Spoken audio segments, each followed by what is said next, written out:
Pigs. Some can glow in the dark and swim in the ocean. But you won't believe what they do better than a preschooler. Eventually, pigs will rule the world. Plus, wolves. They're over 20% brainier than dogs. And they can change the shape of rivers with their teeth. But you're about to find out how they're less lethal to humans than tap water.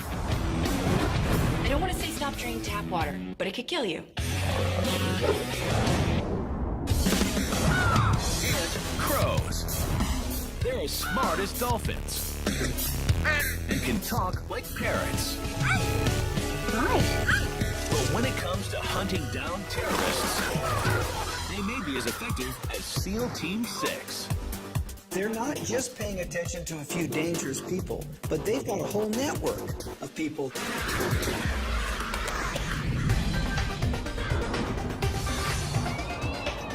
This is where savage meets science. And wild becomes wow.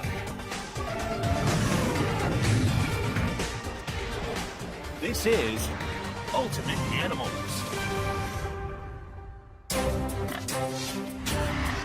They can detect smells buried 2 stories underground. They can make sounds almost as loud as a jet engine. They've been known to weigh more than a 1969 Volkswagen Bug. And some can even glow in the dark. They snort. They squeal. And they're on every continent but Antarctica. They're pigs.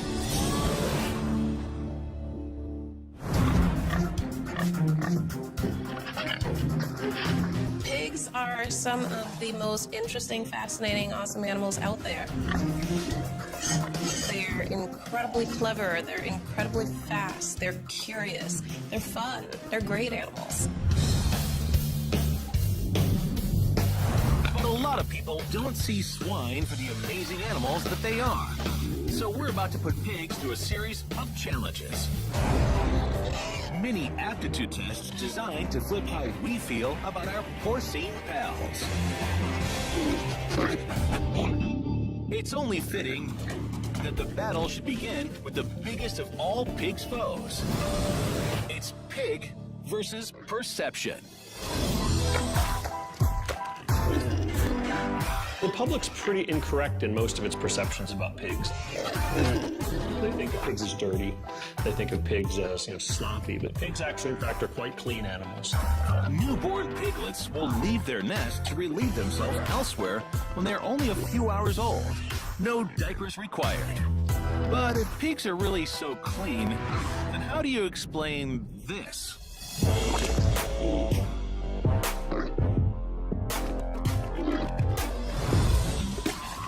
It's not because they like to be dirty, it's because mud helps keep them cool. Which leads to something else we have wrong about pigs. Ever uttered the phrase, sweats like a pig? Well, here's why that makes no sense. Humans have about 2 to 5 million functional sweat glands under our skin. Chimpanzees between 2 and 500,000. And the pig? 0. And Then what about the phrase, eats like a pig?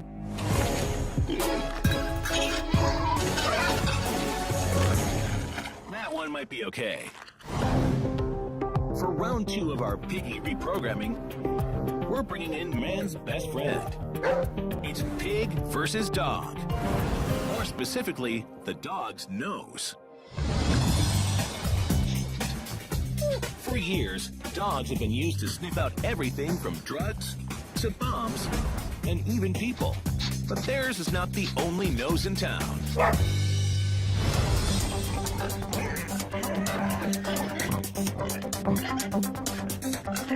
Pigs can detect smells from up to 7 miles away and may be able to pick up odors as far as 25 feet underground. That's deeper than a lot of nuclear bunkers. Pigs may even be muscling in on some of dogs' territory. They're being trained to detect landmines, to detect explosives. They have a really amazing sensory apparatus. So whose nose really knows better?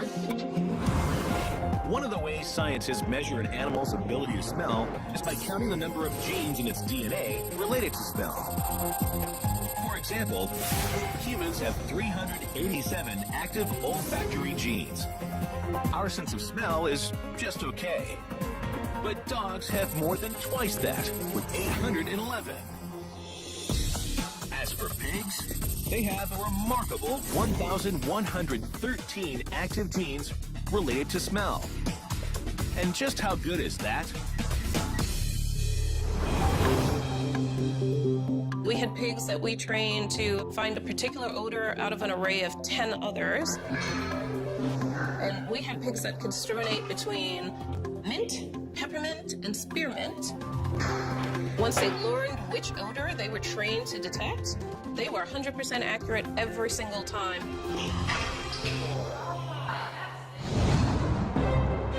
So the winner of round 2? I tell you what, pigs are dogs. Pigs are dogs. I'm picking a pig.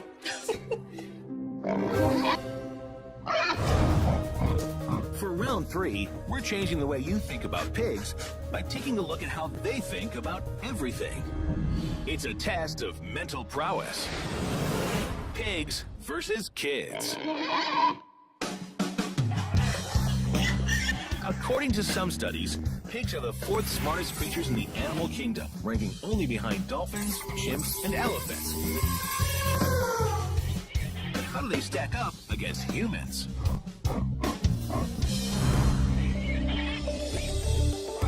Piglets will recognize their own name just a few weeks after being born.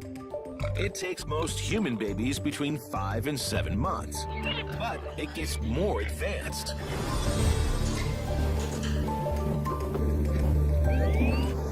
One of the things that I had to do for my PhD research was to teach pigs how to use computer tasks. Watch the screen. So in fact, we put pigs on a computer task that at that point in time was used to train non-human primates, rhesus monkeys, chimpanzees, and so on. Just to see if they could even get the concept of operating a joystick that moved a cursor on a screen. You watching the screen? And shock and awe, on that computer task, the pigs actually learned and performed at a rate that was comparable to monkeys. And not just monkeys. The pigs also learned the task at a much higher speed than 3-year-olds who played the same game. But for undeniable proof that pigs are smarter than kids, We trained our pigs to put all their toys back into tubs when they were done. So watching pigs walk around a room, picking up basically dog toys and nicely carrying them back to their little tubs is highly entertaining to watch too.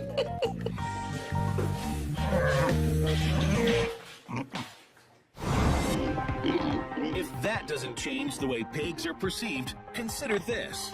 They've been saving human lives for decades. And for round 4, pigs are taking on human diseases.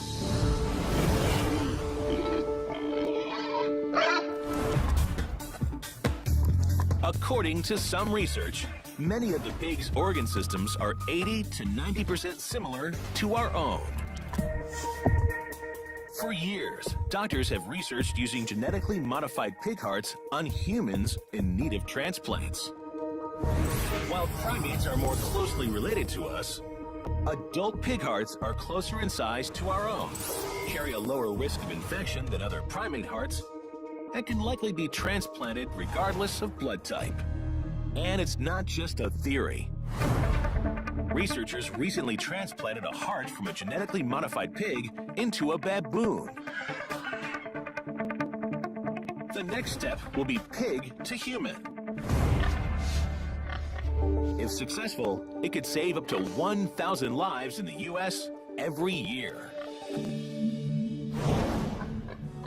But lately, scientists have been illuminating the pig's life-saving abilities like never before. Meet the pigs that glow in the dark. In 2005, researchers at the National Taiwan University injected pig embryos with bioluminescent DNA from jellyfish. The results? The world's first fully glowing pigs. Scientists are developing methods for extracting green glowing stem cells from these pigs to use for tracing diseases inside the human body, without the need for biopsies or other invasive procedures.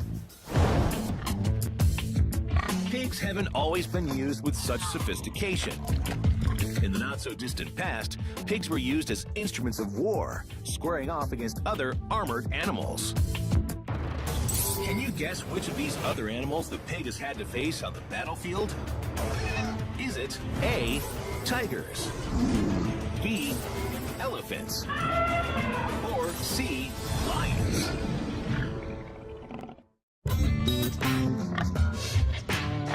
Winston Churchill once said, "Dogs look up to us, cats look down on us, and pigs treat us like equals."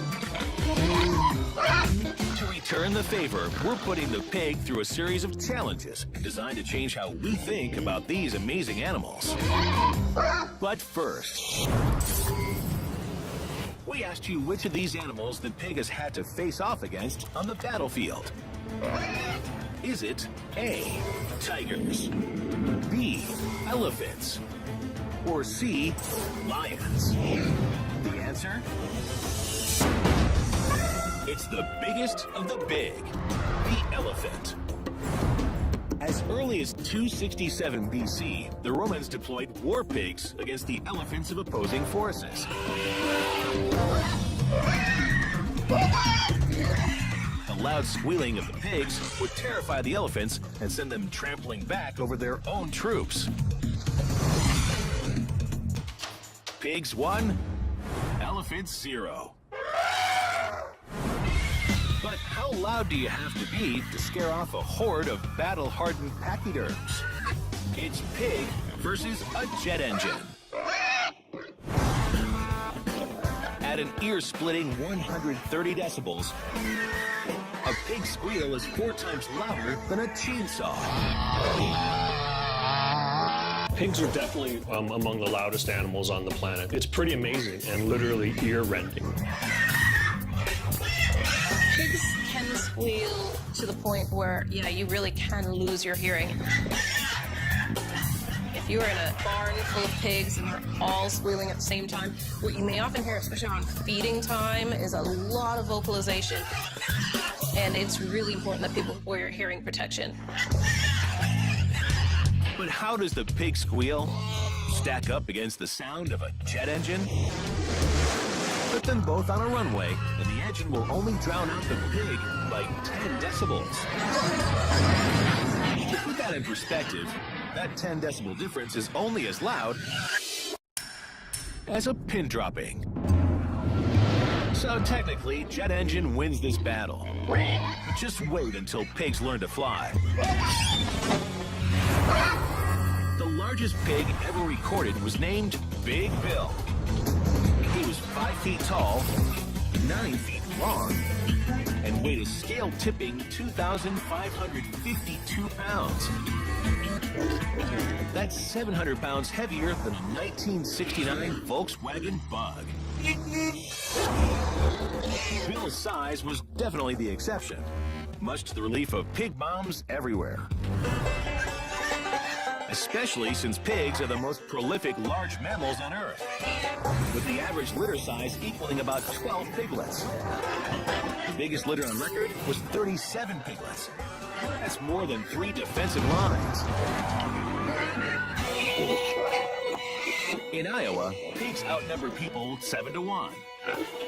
With roughly 1 billion pigs on Earth, it only makes sense that they should face off against each other. So to really change how you feel about swine, it's time to go back to the beginning. It's pig versus pig, the ultimate sibling rivalry.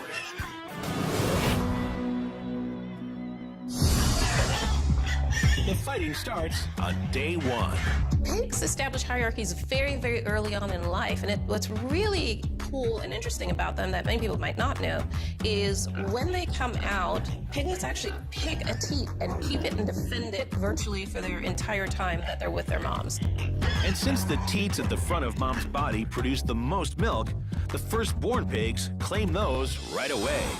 They come out with these nasty little razor-sharp needle teeth that they can use to basically fight each other off from, within the first few minutes of life. It's sad to be the back end of the litter because, 1, odds are you're not going to get a whole lot of milk, and 2, you're probably going to stay small relative to your siblings. Little sisters never get any respect. If all of these challenges haven't changed the way you think about pigs, maybe it's time to take a trip to Pig Island in the Bahamas. Somewhere along the way, someone brought a few pigs to the island. Now, they call it home. These guys learn that if they swim out, they get close to boats, people throw food at them. It just shows how clever pigs are. Pigs in paradise. They can solve puzzles better than some 5-year-old children.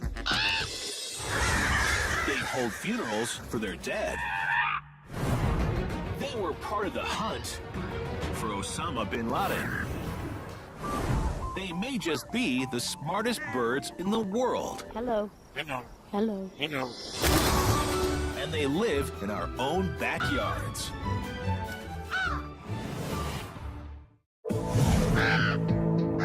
They've been known to eat humans. They never forget a face. And they've been trained to go to war. They're ravens and crows. But don't be scared. Crows also like to play like puppies. And they're as brainy as apes. Forget the parrot. Hello?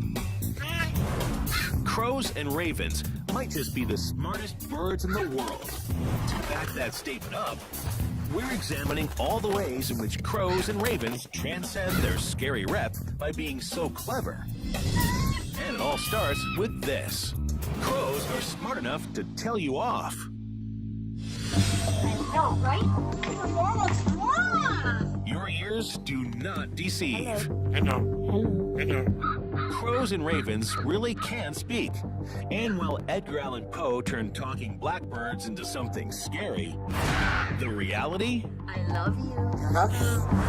When we raise captive crows, occasionally they will mimic people's voice. And often they only talk to one person. They're actually paying attention and trying to communicate, usually with a specific individual. Pet crows are said to get their owners' names in the form of specific sounds they only use around that person. I know, right? But in the wild, crows have their own unique way of communicating. And their language may be richer than anyone ever realized.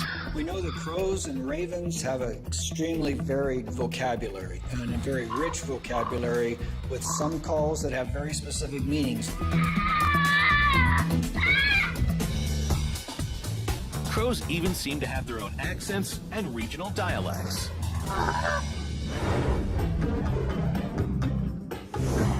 It was the great philosopher Groucho Marx who said, "I'd never forget a face, but in your case, I'll be glad to make an exception."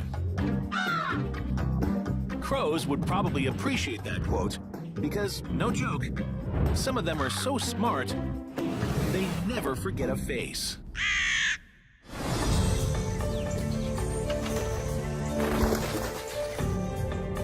In a first-of-its-kind study, University of Washington professor John Marsloff wanted to see if crows could recognize individual human faces.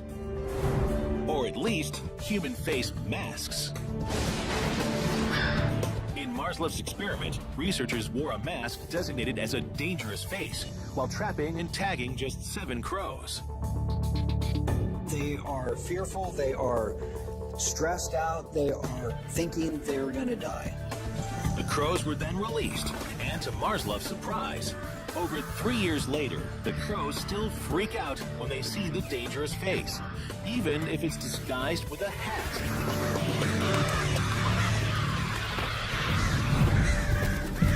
Even more incredible, though John only captured 7 birds in the original experiment, over 70% of the crows on campus now react anytime the mask is around. That means that not only did the original 7 birds remember the face, but they taught other crows to hate it too.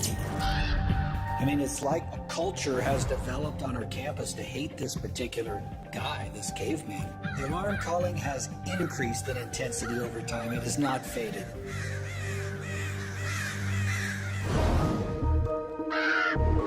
But if crows can single out one face in a school of 40,000 students, what else could they do with their power? That's what the Pentagon wanted to know when in the mid-2000s, they looked into using crows to hunt down the most wanted man in history. Even they knew. Crows are smart enough to hunt Osama bin Laden.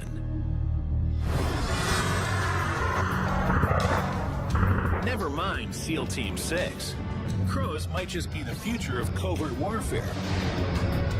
When the wars in Afghanistan and Iraq were in full swing, the U.S. military funded research into using a network of spy crows to find soldiers missing in action by studying pictures of their faces. But it didn't stop there. Based on John Marsloff's research at the University of Washington, the government actually looked into whether they could be helpful in finding Osama bin Laden. If they could train local crows to hate bin Laden's face, like the campus crows hated Marsloff's mask, the angry birds might be able to confirm his location. So did crows and ravens have a part in capturing bin Laden in 2011? That's top secret. And this time, the crows aren't talking. For centuries, it was believed that true intelligent thought could only exist in mammalian brains. But in 2013, German neuroscientists discovered something strange in the crow's brain. Something that could lead to some incredible human advancements. Could what we know about the crow's brain help us, A, talk to aliens, B, create autonomous drones, or C, look through walls with our phones? Plus, find out what makes some crows smarter than chimps.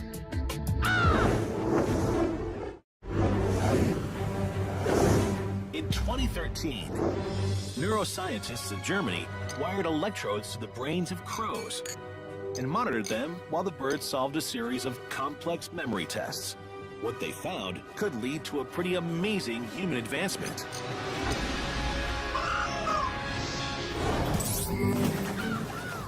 We asked you what that advancement might be. By studying a crow's brain, could we learn to A, talk to aliens, B, create autonomous drones, or C, look through walls with our phones? As far out as it sounds, the answer is A. If aliens exist, crows might help us learn to communicate with them.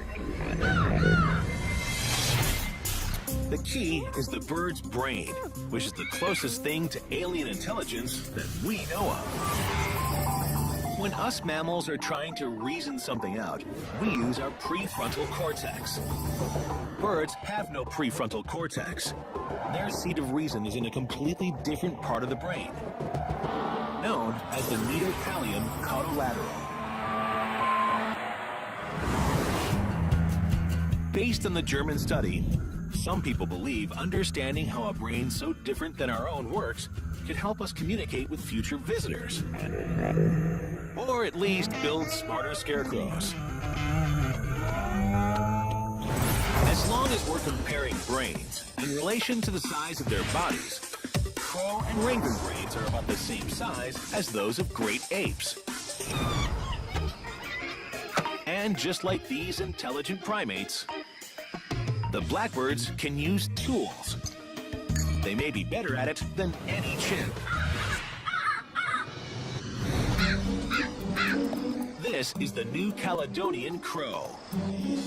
In the wild, this indigenous bird uses long sticks to reach tasty bugs. But they don't just use tools, they make them. They make hook tools, they make barb tools. You can teach a chimpanzee to do that, but they're not very good at it. Here, a crow named Betty tries to retrieve a little basket of food. But all she has is a straight piece of wire. With just a little thinking, she turns the wire into a hook. No one taught her to do it. She figured it out herself. I mean, she really had to have had a plan in her head of this is how this is going to work. And it went through step by step, and the sequencing of a complex behavior, that implies insight. We don't associate it with many animals, but we do with this crow. Betty is currently earning a degree in IT tech repair. If crows are so smart, then why do so many people still look at them as symbols of fear? It may go back to the bubonic plague, when over 75 million people on 3 continents lay dead or dying. There are no vultures in Northern Europe, so it's the crows and ravens that ate the dead. You'd have a crow or raven come right onto your deck and eat a piece of bread, and 2 minutes later it could be eating your neighbor who happened to have died from the plague. But crows have come a long way since then. Today, if they want to grab a meal, it's a little easier, because when it comes to getting food, crows and ravens are regular Einsteins. In just one 4-month breeding season, a small family of crows can eat over 40,000 bugs. That's more than the entire population of Moscow, Idaho, in bugs. But it's not all grubs and worms for crows. They also like to eat what we eat. From leftover Chinese food to this. They can fish. Some crows drop bait in the water and wait for fish to come up and then grab them.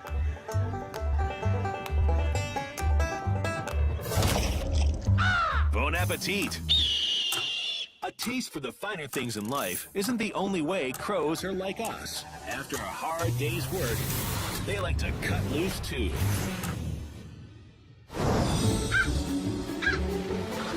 Yes, that crow is sledding. And it doesn't stop there. They'll play fetch, frolic in the snow, and swing around on branches if there's nothing better to do. Play is a very beneficial activity. It helps establish social relationships, relieve stress. It's beneficial for animals just like it's beneficial for us. It's one of the ways they keep the family together. And when it comes to family, crows may be as advanced as humans. Fall in love, move to the burbs, raise some kids. It's the American dream. And for many crows, it's the same story. American crows have a social system that is more similar to Western society humans than probably any other animal on Earth. For instance, American crows mate for life. Crow couples stake out a piece of territory to raise their young. And when unclaimed real estate is hard to come by, crow kids will often live with their parents to help raise their younger siblings. Or as we humans call it, freeloading. Those gangs of crows you see in your neighborhood, they're actually families with mom and dad and kids from a number of different years. They're all hanging together and watching out for each other.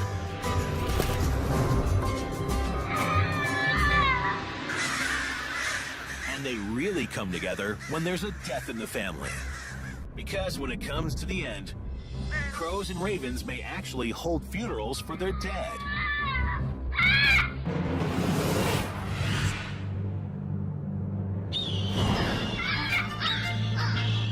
When they see a dead crow on the ground, they will swarm around that.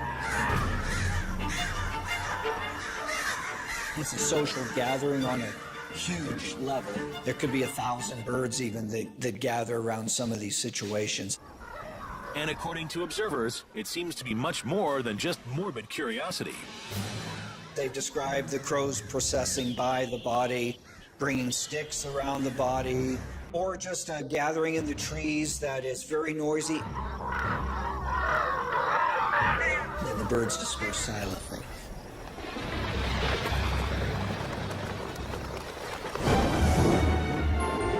So maybe it's time we all pay our respects to the brainy birds in our backyard.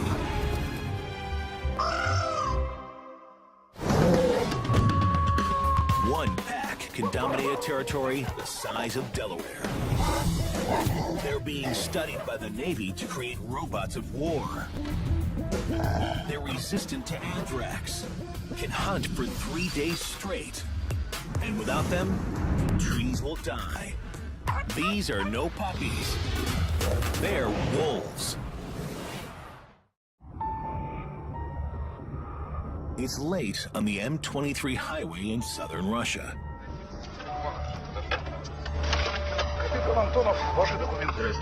Traffic cops stop a man with a burnt-out headlight.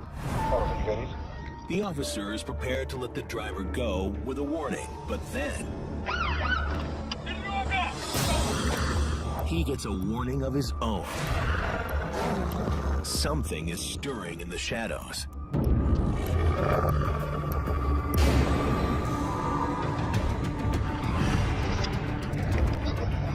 There's only seconds to run.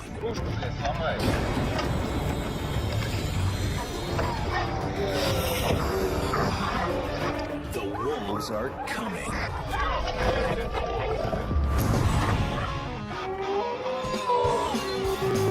From Little Red's grandma to those 3 sheltered pigs, we've learned to fear the big bad wolf.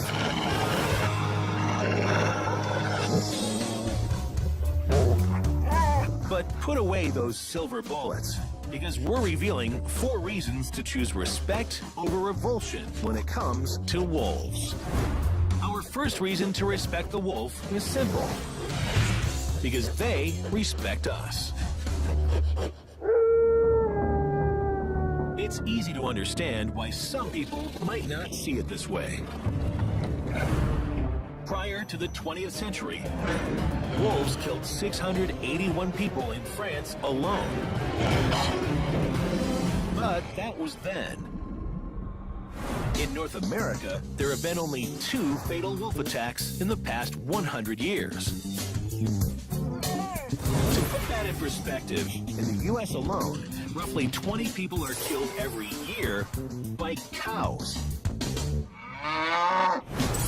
100 people are killed annually by scalding tap water. That means your average faucet kills 98 more people in 1 year than wolves have killed in an entire century.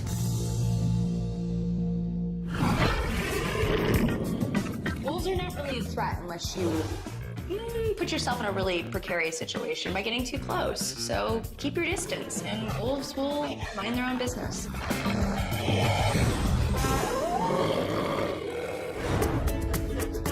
Whether it's the jumping Jack Russell or a bounding black lab, all domestic dogs come from gray wolves. Even now, there's only a 0.2% difference between the DNA of a domestic dog and a gray wolf. But it's a mistake to treat these predators like puppies. Because contrary to what some people believe, wolves deserve much more respect than that. To be fair, wolves may have started this misconception themselves. Wolves domesticated themselves to hang out with people so that they could get our garbage, our refuse, and our table scraps. The more docile wolf with the smaller teeth, the floppier ears, the shorter face, people would have tolerated them. And so over time, their noses have shrunk, their teeth have shrunk, their behavior has changed dramatically from wild wolves.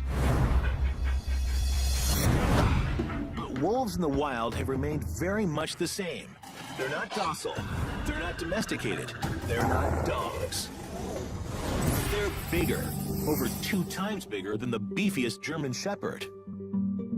They're smarter. Wolves' brains are up to 30% larger, making them too clever to train. Some researchers believe domestic dogs only ever develop to the mental stage of a 10 to 30-day-old wolf puppy. So, because of their cunning and unpredictability, it's probably a good thing that it's illegal in all 50 states to own a pure wolf as a pet. I don't know if I'd want a 180-pound badass killer living in my living room. Then again, tap water could kill me. Okay, maybe I'll get a wolf for Christmas. In January of 2013, the Sakha Republic of Siberia declared a state of emergency. An unprecedented super pack of over 400 wolves invaded a small town of 1,300 people. That's almost 1 wolf for every 3 residents. In just 4 days, the super pack killed 30 horses. Some believe the wolves were driven together because of a decline in their usual prey. And a giant pack like this is extremely rare. But the truth is, even small packs are something to be respected. In Alaska, one small pack of just 10 wolves controlled a territory of about 2,500 square miles for years. That's bigger than Delaware. Wolf packs are so good at hunting together, even the Department of Defense respects their force. In 2014, DARPA launched Project CODE, which stands for Collaborative Operations in Denied Environment. The goal is to mimic the way coordinated wolf packs hunt with minimal communication. To create semi-autonomous military drones that can enter enemy airspace, then work together to evade and attack. By the time the plan is fully implemented in 2018, the total cost will be $54.3 million.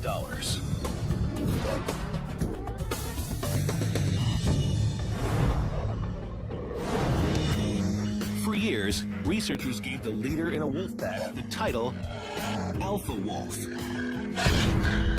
It seemed to make sense. Webster's even defines alpha as having the most power in a group of animals or people. But recently, there have been some changing thoughts about the term alpha wolf. Can you guess which of the following statements about alpha wolves is true? The alpha wolf is A, the most physically fit, B, the firstborn, or C, a lie. Plus, true or false, werewolves exist. In 1951, 135 French people were hospitalized and 6 people died after being attacked by werewolves.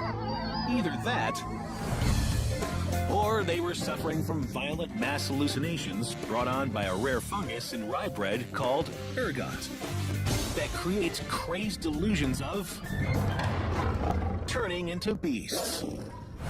Some scholars now believe at least a few of our modern werewolf legends came from true tales of medieval peasants infected by this same fungus and having visions of turning into beasts. So maybe the only thing you really need to fear during a full moon is moldy bread. We asked you which of these statements about alpha wolves is true. Is the alpha wolf A, the most physically fit, B, the firstborn, or C, alive? The truth is, according to more recent research, the term alpha wolf is C, a lie. There's no such thing. Not how we think about it anyway.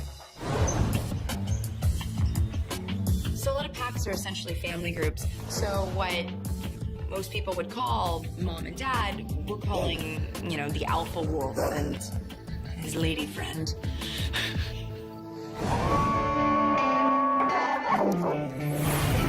So they gave us dogs.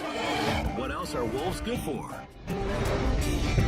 Even President Teddy Roosevelt, regarded as a hero to conservationists, famously called wolves a beast of waste and destruction. So, for our fourth and final reason to respect the wolf, we look at a world without them to see if it would really be a better place.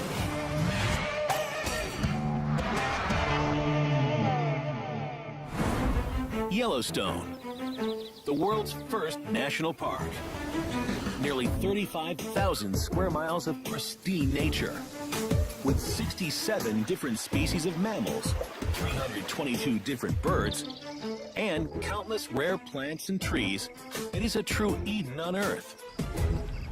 At least it is today.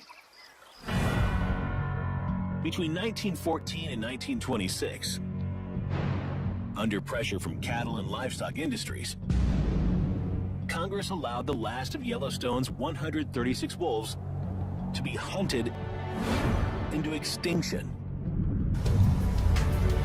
And then, the unexpected happened. The land started changing. The trees began to disappear.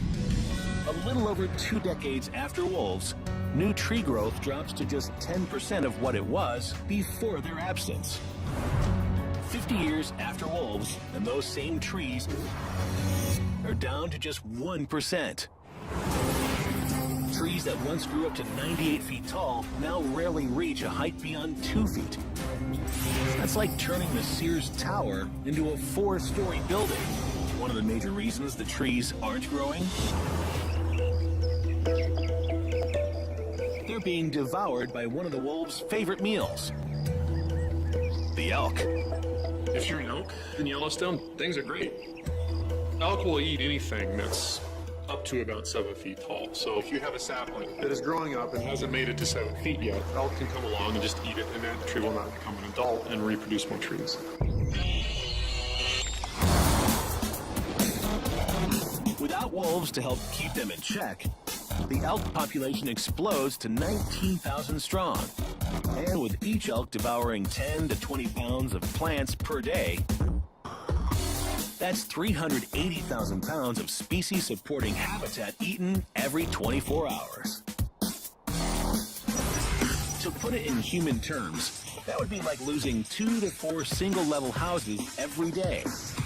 The entire town of Danville, Iowa, would be wiped off the map in as little as 3 months.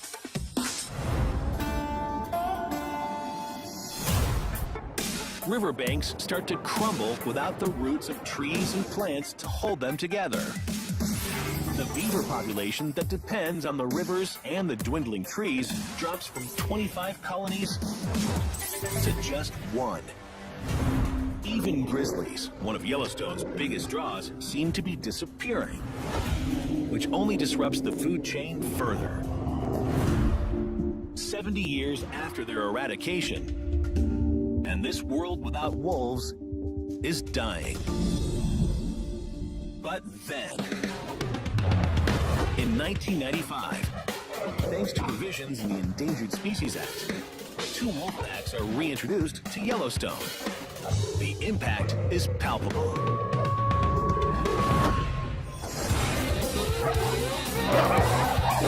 In just a little over 10 years, elk populations dropped 50.3% to a more sustainable 7,000 heads.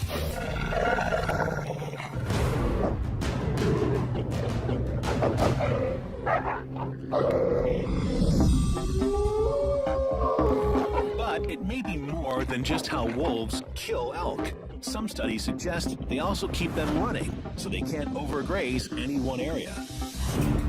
And less elk competing for food means more bison. In the years after wolves return, bison populations in Yellowstone double from under 1,000 to over 2.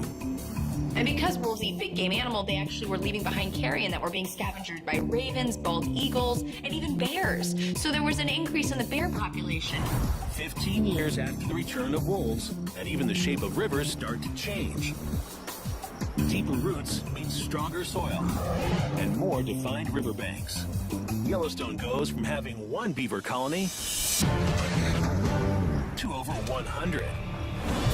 While there are other factors at play, the wolves' impact on Yellowstone's biodiversity is undeniable. After the return of top predators like wolves, Yellowstone begins to recover. This interconnectedness is known to scientists as a trophic cascade, and it goes beyond Yellowstone, from Glacier National Park to the Smoky Mountains. Wolves are a vital part of a complex ecosystem. And if that's not reason enough to respect the wolf, what is?